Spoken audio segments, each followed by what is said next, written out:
And so when it comes down to the new media today, they have a horse collar around their neck. Her name is Hillary. In fact, listen to this clip a little bit.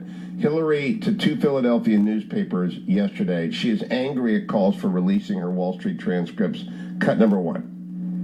As a citizen, I'm really unsatisfied with your saying you won't disclose the transcripts of those lunch speeches for which you earned more money than most Americans make in several years because your rival candidates, whom you think are less qualified to be president than you, won't show us theirs.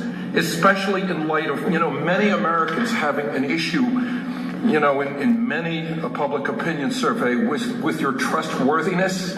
I really want to know what was said at those lunches, and I would love you to either release those transcripts or convince me as a journalist in this trade for more than 30 years that when a major public official refuses to give full disclosure of a transcript like that official or that leader has something to hide.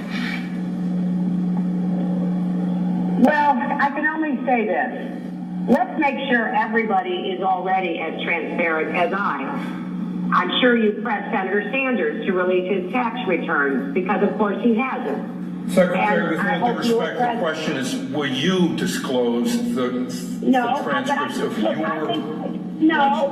I want to make a broader point because I've already told you what my answer is. When everybody meets the same standard, so will I. I have to be very clear with you.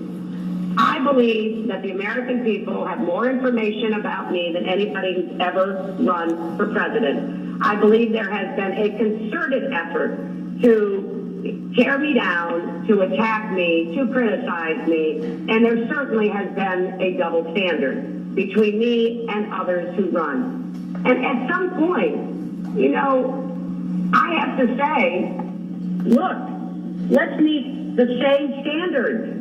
Let's start with tax returns. That has been the standard. I have more than met that standard. People have been... All right, so blah, blah, blah. Ed Morrissey, she's horrific, right? She's the most dreadful candidate ever.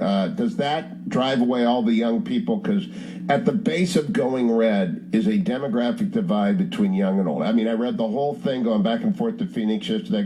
People thought I was geeking out. Of course, I don't have a hard copy. I get a soft cover. At least you send it to me. Garrity doesn't send me his books, but I get your soft copy, reader copy, right? And I'm making all my notes in here. Young people, young people, young people, young people. She is like Methuselah in this answer. What do you make of it? It's a strange answer, and it's a self-serving answer, and it's made in this grating voice. I mean, she can do better than what you're hearing there, but maybe not a lot better, but she can do better than that. And it's this idea that because Bernie Sanders hasn't released his tax returns, he's released some of the data from him, not the full data, that she doesn't have to release the transcripts from which she made, and I'm not kidding here, her family made $57.5 million during the 4 years that she was Secretary of State. Oh, and you're going to complain about that as being 1% stuff? No, but I mean, how do you make $57.5 million when you're Secretary of State? Dwayne does it as radio blogger. He's out there talking every day, making $57 million. Well, that's true, yes. and he's a wealthy guy, and he does this for sheer love. He does what? What does he do?